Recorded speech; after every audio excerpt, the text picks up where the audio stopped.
Welcome to the Johnson County Public Policy Council Forum for Overland Park City Council Ward 5. I'm Reagan Cusimano, and I'm the co-chair of the Overland Park Chamber's Public Policy and Advocacy Committee.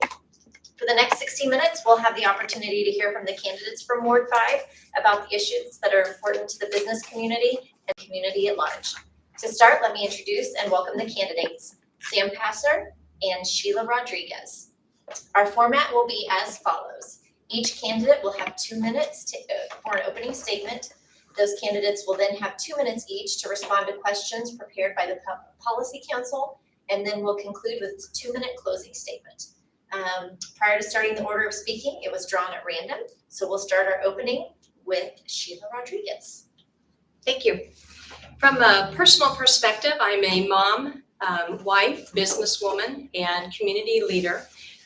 My husband and I built our home here in Overland Park in 1996, and we have been actively involved in our community, raising our 2 children who are now graduates in the Blue Valley School District, one at KU and one at K-State. From a professional perspective, I've worked for Fortune 500 companies in the technology and telecommunication industries. I've worked for the same company that's headquartered in Overland Park now for 20 years, where I've held a variety of leadership positions in product development, business development, and program management. I'm running for city council because I'm ready for change. I absolutely love living and working in Overland Park, but I'm ready to have our taxes reinvested in our community, not given away to developers as tax incentives, which I believe are unnecessary and wasteful in most cases, to make our infrastructure and our public venues and services a higher priority to meet the high expectations of residents, business owners, and visitors. And third, to restore the trust with residents, which I believe have been severed by some of the recent decisions City Council has made, which did not align with the majority of opinions for residents. The toll on 69, the Brookridge development, the continued use of chip seal, for example. If elected as your next city council member, I will seek input from you, I will advocate for you, and I will keep you informed. I will collaborate with other council members and city leaders. I will respectfully and professionally address the issues which are concerning to me and the many residents of Ward 5 that I've spoken with as I've gone door to door. And I will do my homework. I will come to the table with solutions prepared to offer. But most importantly, I will ensure that Overland Park remains an exceptional place to live and raise a family. Thank you. Sam. My name is Sam Passer. I've lived in the area for about 16 years. My wife grew up here and she brought me back. I've got a daughter who is a sophomore at Blue Valley West. And I've got a son who is in 7th grade at Lakewood Middle School. I owe kind of my candidacy, if you will, to the chamber. I participated in Leadership Overland Park and had a great experience. And I left really invested in wanting to make a difference in the city. I've told the story a couple times. When I grew up in our neighborhood, we had a U.S. House of Representatives member. When I went to high school, a friend of mine's uncle was governor and then U.S. Senator. So I kind of grew up thinking that, public service was something that was good to do. It was normal to have a sign in your yard or knock doors for somebody. So talk about a worked up brain. Thanks, Mom. But it's one of those things where I kind of got reminded of that when I did the chamber. We got to meet some of our local officials. We had to go to a chamber meeting, and I've enjoyed that. I think what's interesting is a lot of times when someone runs for city council, it's because they're mad. The city did something to their neighborhood or something bad happened to them, and they want to go out to make things right. I just want to give back. I think it's an admirable thing to do. I've got time now that my kids are a little older, that my daughter can drive, that I'm no longer coaching sports. The kids are doing school activities. So I want to invest my time in our community. And I think that one of the things that sticks with me, when we moved to Overland Park, our realtor said we're between 3 areas. And they said that pick Overland Park because the taxes are the lowest. And I said, well, why are the taxes the lowest? And they said, because of the business community we have here. So I think that's a testament to the job that the chamber does, attracting business. I think whereas sometimes we get adversarial of business versus residents, if you own a business in the Overland Park area, even if you don't live here, you're making a tremendous investment in the community, and your voice matters. And it's that partnership that really makes us who we are as a city. And I think that collaboration that really sets us apart from anywhere else in the metro. Thank you. Let's start with question number 1, and we will start with you, Sam.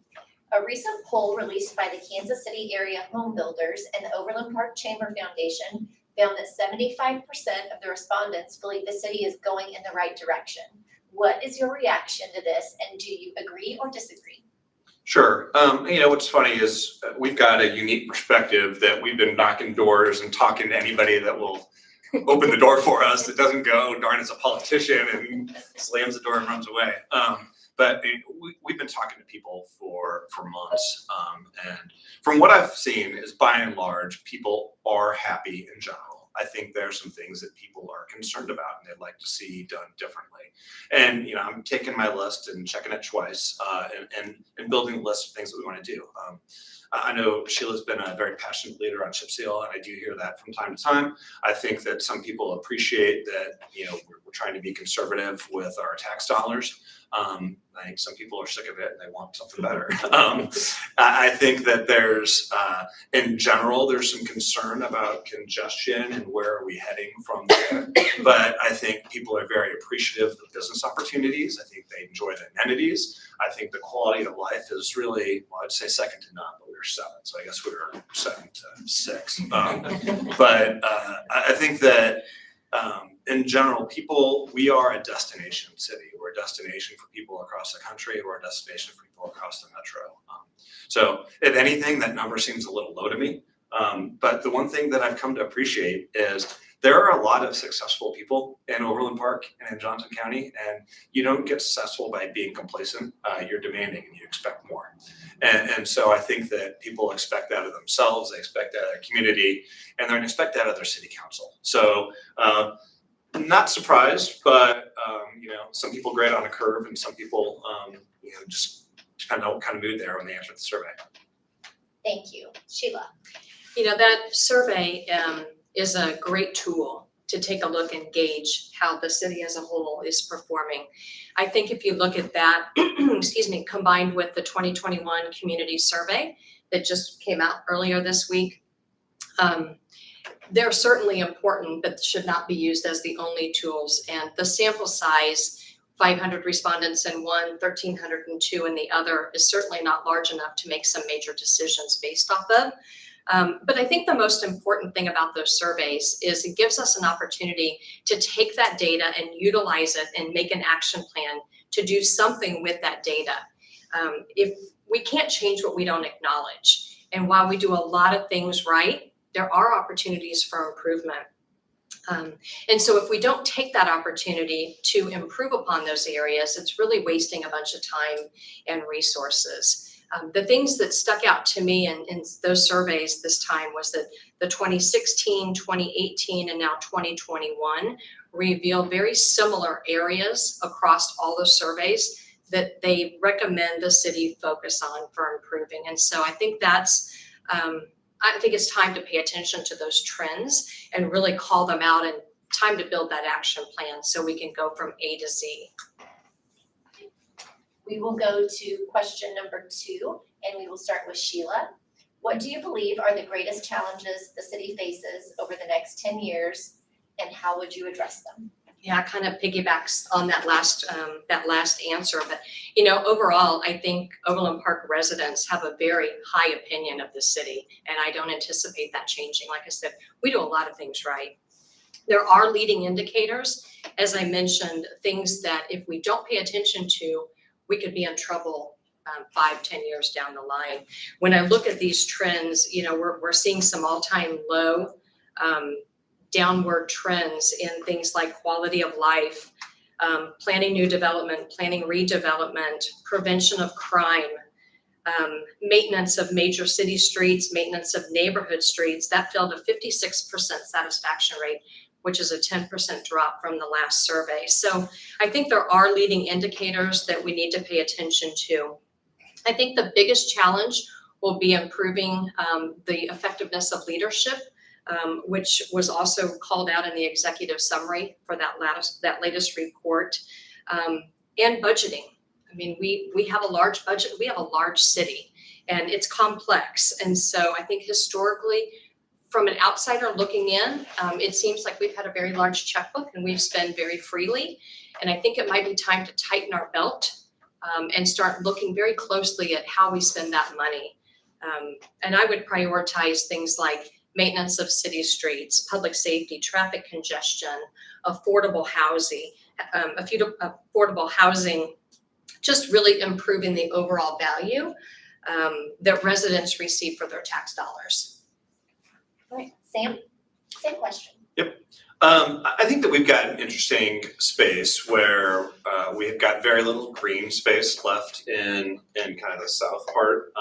And it's funny, I grew up in Omaha, and every time I go home, it's, the city expanded, a few more miles to the west. And I just assumed that, Overland Park would keep going to the south. A lot of people don't know that Kansas has some pretty strict rules against annexation. So pretty much the geographical space that we have now that's a city that we're going to have probably for the rest of my lifetime. So occasionally we'll get a parcel here or there, but it's not like it's going to continue to annex or grow. So what are we going to do with the spaces that haven't been developed kind of in the south area and then the north? What do you do to redevelop some of the areas that might be showing some age? So I think those are two of the key areas, development and redevelopment. The other thing that I'm particularly interested in is the forward OP plan and the vision that we've laid out. I think one of the things that have made Overland Park successful is, and I learned this in Leadership Overland Park, is you think of Kansas City as being such an old, large city. You see Olathe and Lee Summit celebrating their centennials. Overland Park was just kind of this little clump in the middle that people developed around, and then it formed, and we really had no choice but to grow by design. So I think maximizing the space that we have, redeveloping the areas that are going to be some of the key things that we do, and what is the infrastructure that holds that all together is going to be what we're going to focus on for the next few years. Okay. We'll go with question 3, and Sam, we'll start with you. How will you specifically engage with business leaders to make Overland Park prosper? I think, the best thing that you can do to engage is to listen. And I think one of the things that I've come to appreciate during this campaign is how bad of a politician that I am. I've gone door to door with people, I've debriefed what I've done, and they're like, you spent 15 minutes at a door with somebody? You should be able to knock through 7 doors in 15 minutes. It's like, oh, well, they were interesting, or they were wrong about something, so I had to educate them. Or I was wrong, they had to educate me. So, through those conversations, that's how we really improve and grow. So I think one is making time for our business leaders. And as I said in my intro, I think to vilify a business owner and say, well, you're not a resident, your voice doesn't matter, all you're out for is an incentive or a TIF or an abatement, that's not fair. We've got people making significant investments in this community, then their voice matters. So I want to sit down, I want to talk to them, I want to participate in chamber events. I want to be able to understand what it is that's important to them, because some of that business acumen can come to the table and help drive solutions. I think that through collaboration with the residents, the business community, the people that work at the the staff at the city, those are how I get some of the best ideas. You kind of pull some of the best of all of those sentiments, and that's really how you drive improvement. And so I think understanding what the asks are, helping kind of rationalize that within the entire construct of what we want from the city is really how we grow and improve and make the best city that we can. Thank you. Sheila, same question. Yeah, I think collaboration is key. And to Sam's point, listening, I think that's going to be important. I'd like to see us coordinate some working sessions with the business leaders of the community, the city council, the planning commission, EDC, the chamber. I'd like all of us to come together and define our set of goals and objectives that we can all agree on, we all sign off on. And, sometimes it doesn't, I know everybody's working really hard in those individual groups, and individually they're doing some really great things. But I think together we can take that to the next level. And so I would like to see that some sort of collaboration occur there. And part of that also includes the business owners within the city. What I don't see a lot of collaboration on is between the residents and the city council, and I'd like to strengthen that a little bit more. I've watched as the residents voiced their disapproval for Toll 69. I watched as residents pleaded not to proceed with the Brookridge development. And I personally experienced that over the last 7 years as I've tried to generate awareness of the impacts and how dangerous chip seal could be in neighborhoods on residential streets. And it wasn't until I took a grassroots approach earlier this year and researched and found and collaborated with as many HOA board members as I could find to understand if this was my neighborhood issue, my ward issue, or if this was a city issue. And it resulted in 24 HOA presidents representing 24 HOA presidents representing 5,100 residents that came together as a unified voice and pleaded with the city to do something different. We offered several different solutions because you'll find that it's just not in my DNA to come and complain. I come with solutions, and that's what we tried to do. So we were a little disappointed that we weren't heard as strongly as we had hoped. We'll go to question 4, and we'll start with you again, Sheila. Overland Park ranks highly in countless community assessments, yet competition with other communities for jobs and quality employers is fierce. What tools would you employ as a council member to ensure Overland Park remains competitive in economic development? I think we would continue doing what we have been doing. I mean, my understanding is that we have been very proactive in reaching out to businesses outside of the city and sometimes outside of the state to attract them to Overland Park. And I think us focusing on what makes Overland Park great, our public infrastructure, our services, our amenities, will attract those businesses and the employees of that business. And so I'd like to continue with that type of proactive approach. Reinvesting in our community, I think, will pay dividends. So I think we're on the right track there, and I'd like to see us continue with that. Okay, Sam, same question for you. I think there are two pieces of the puzzle. Selfishly, as a business person that leads a 100-person team, when I hear of a new business coming in town, I think, great, someone's going to come and poach my people with this new exciting opportunity. And that's something that's real for many of us is I think, one, we need to bring in the businesses. And I think that the things that we do to attract other companies by having talent, by having great infrastructure, by having great office space is one.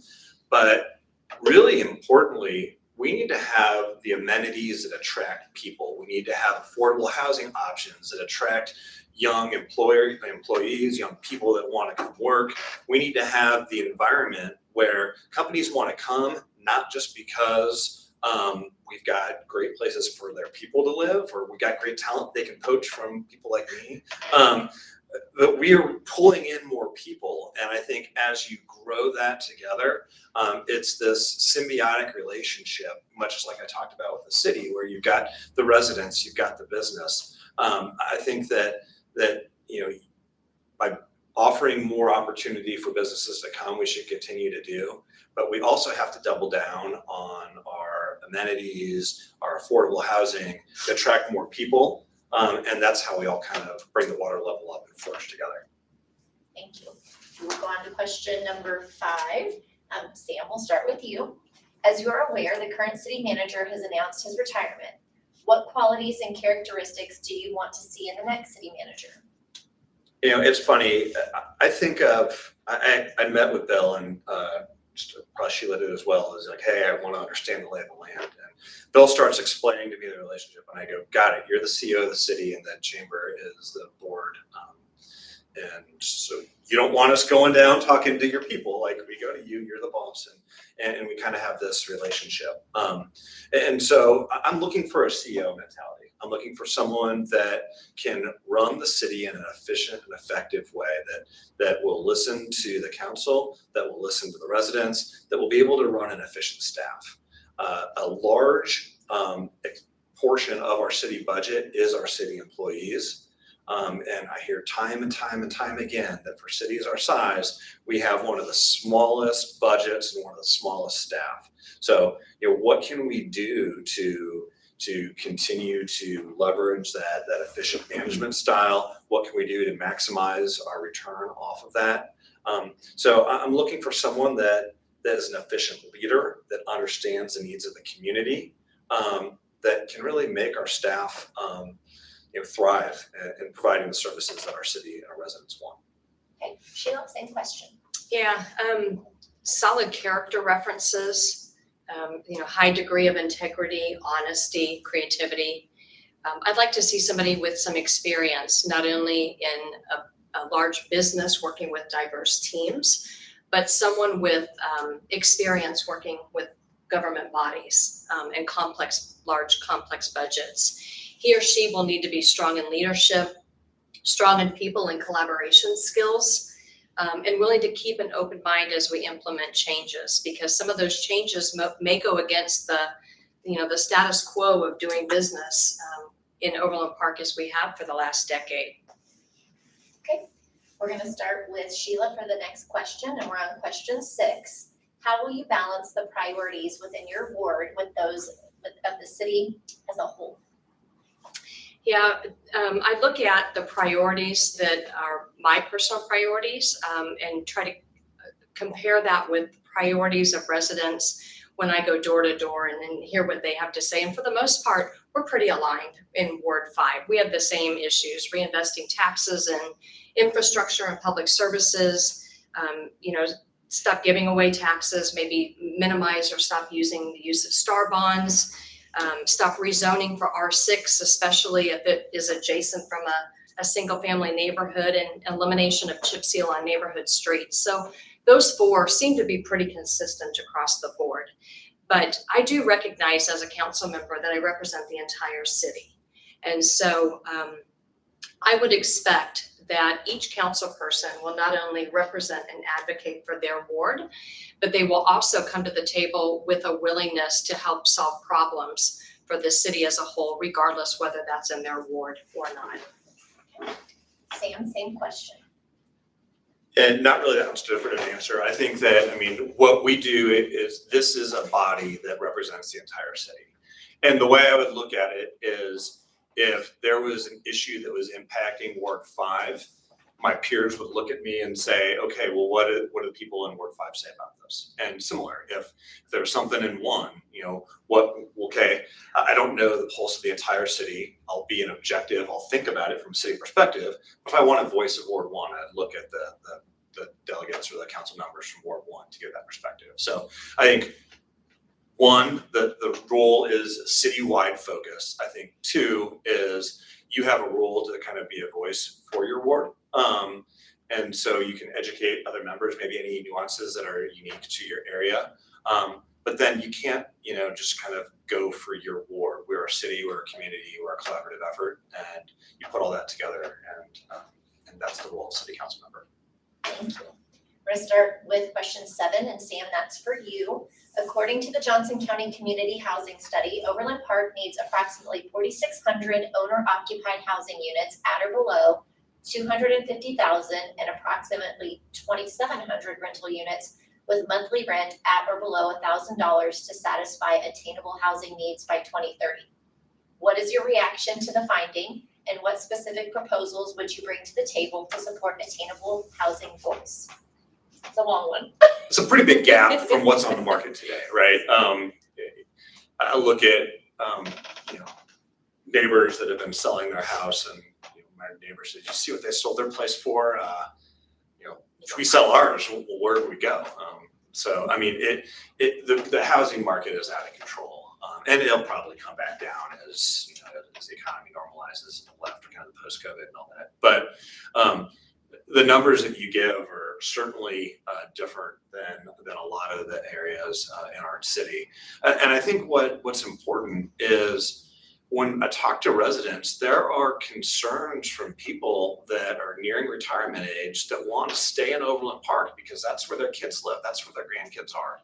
And I think we owe it to them to not kick them out of our community because they can't afford to buy a McMansion. Or they can't afford to stay in a home that they've lived in for the last 30 years.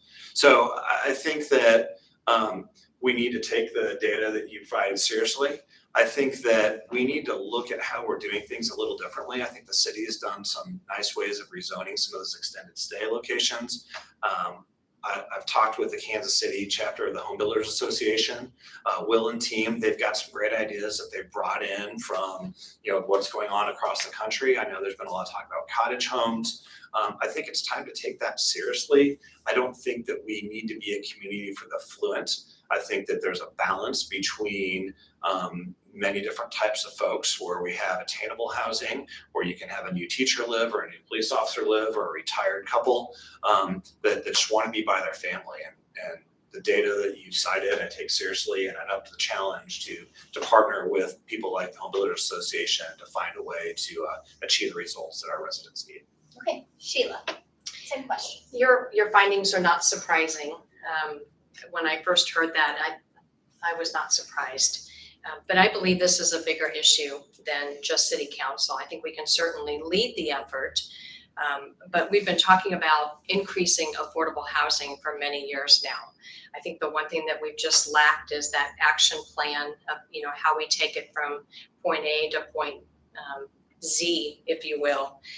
I think continuing to build more apartment complexes and multi-use spaces is not the ultimate answer. I think it certainly helps to bridge that gap, but oftentimes it can cause additional problems. So I'd like to take that 319-page housing study. It's got some great information in it, and use that as a playbook to pull in, the Home Builders Association, the experts from other communities that have built attainable housing through cottage communities, townhomes, smaller homes on smaller lots, communities that build into the aesthetics of nearby neighborhoods. So I'd like to place emphasis on what you said in terms of owner occupied, more so than renter occupied. I think that's probably where we're going to have the biggest challenge.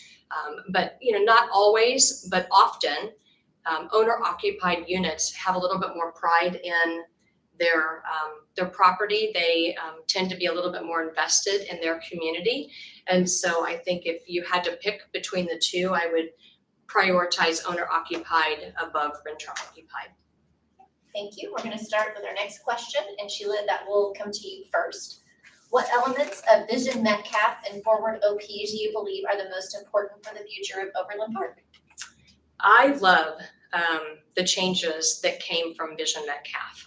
My husband and I and the kids go down to downtown Overland Park. We say we're going outside of our bubble more often than we used to because of the restaurants and some of the things down there that are now very attractive and a great family outing.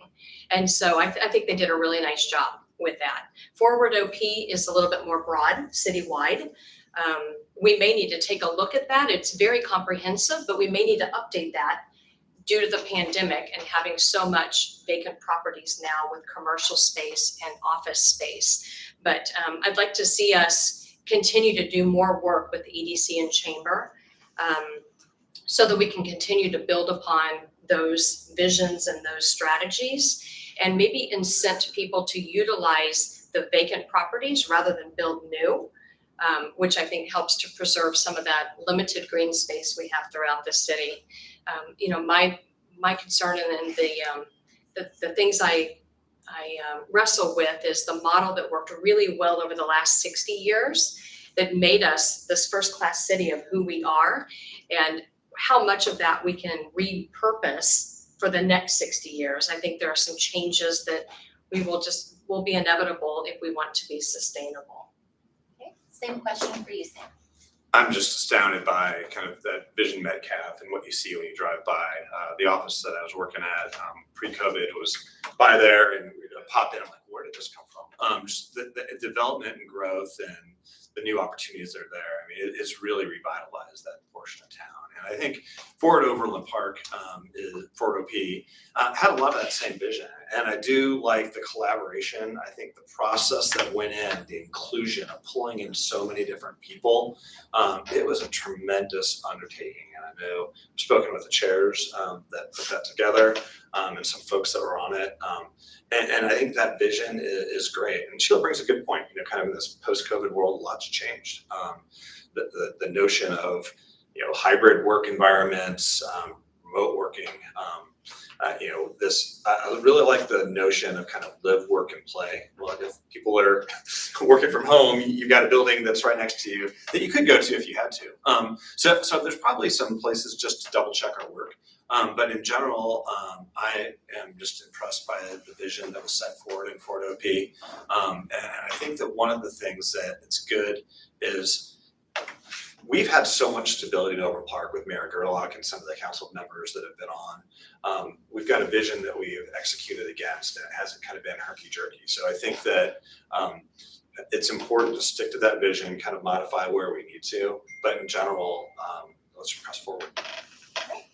We'll go to the next question, question 9, and that's for you, Sam. Since its founding in 1960, Overland Park leaders have had a long history of visionary planning. What do you believe the city should do today to ensure the city's prosperity for the next 60 years? So I think a couple things. One of them is we definitely need to tackle affordable housing. I think that is having a place for folks to kind of move and grow to, kind of this changing dynamic economy is one. I think two is we have been, our niche in a business community is going for office space. And we actually just issued a survey where I work is we kind of had this, the office is sort of open if you want to come in. And we're averaging about 10% of the people actually coming into the office. And our corporate parent in Atlanta goes, do we need to sell your building? Do we need to sublease it? Like, do you guys want this or not? So just yesterday, we popped a survey out to our team saying, all right, if COVID wasn't here, what's your ideal work model? And we're nervous to survey. We kept on talking about this, should we survey? And, candidly, it's like, all right, if we're going to survey, we're going to hold ourselves accountable to do what people want. Are we willing to do that? We're like, it's too nebulous right now. Let's give them time. So it kind of came push to shove. So I think this cornerstone that we've built our business, attraction here as this office building is how big of a part is that? And if some of that needs to go by the wayside, does that get redeveloped as condos or townhomes or apartments, or what would that look like? So I think that there is going to be an evaluation, and who knows, people might be sick of working in their basement. I know I'm sick of working from my basement most days. So maybe we will be getting back to the office, but I think we look at it, we see. And I think all along that we are aging as a city. So kind of redevelopment and investing in our infrastructure will be key as we move forward too. Okay, same question for you, Sheila. I agree with Sam. I think affordable housing is one of the three that I would put on that list. Reinvestment in us as a community as a whole. I've talked about where I would reinvest our funds, and then continue to attract new businesses, provide new job opportunities for people who live in Overland Park. I think those job opportunities are important to have within our own city so that they don't travel outside of the city to those jobs and discover they would rather live outside of the city, and we lose those residents. So those three would be on my list. Okay, we're going to go to you, Sheila, for our last question, and then we will ask Sam. So the last question is, do you believe the Overland Park City Council is responsive to the needs of the community? Why or why not? City council members, mayor, anybody who serves the public has a really tough job, and you're never going to please everybody. But I think for the most part, they do a really incredible job. I would say as a whole, when you're looking at city council as a group, I would say no. But I know many of those city council members are better than others at reaching out to their residents, to sit down with them, invest the time, talking with them, understanding their needs, their concerns, working with them to develop solutions. And so I don't anticipate that will change. I think that it's part of the reason you run. We all run to improve the city. We all run to serve the residents, and we all just want to make the place we live better and the quality of life better. I think we have an opportunity to help residents fall in love with Overland Park and why they chose Overland Park as their place, as their home. The leadership and communication will be key in this next, as we form this new leadership team. I think the city's digital communications team has done an excellent job over the last year with pushing out information events, meeting notices, things like that through our social media sites. I see more posts on Nextdoor and Facebook and Twitter than I ever have over this past year. And so I'd like to see them continue that. The one thing that I hear residents say quite often is that the website has a lot of great information, but it's too much information.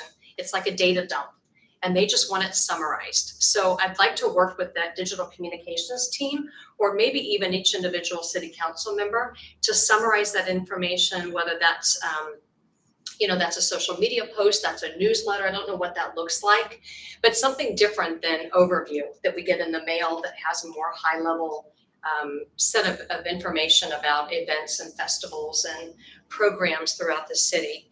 And so I think all of those will help the city council to increase transparency and accountability. Okay, same question for you, Sam. Sheila just made me laugh. And you get the overview in the mail and you're thinking, oh, a lot of good information. I'm gonna set this aside when we have time to read it. And then next thing you know, you stumble on it 6 months later and it's all past due. So I think that's systematic of a lot of people today, is they're busy.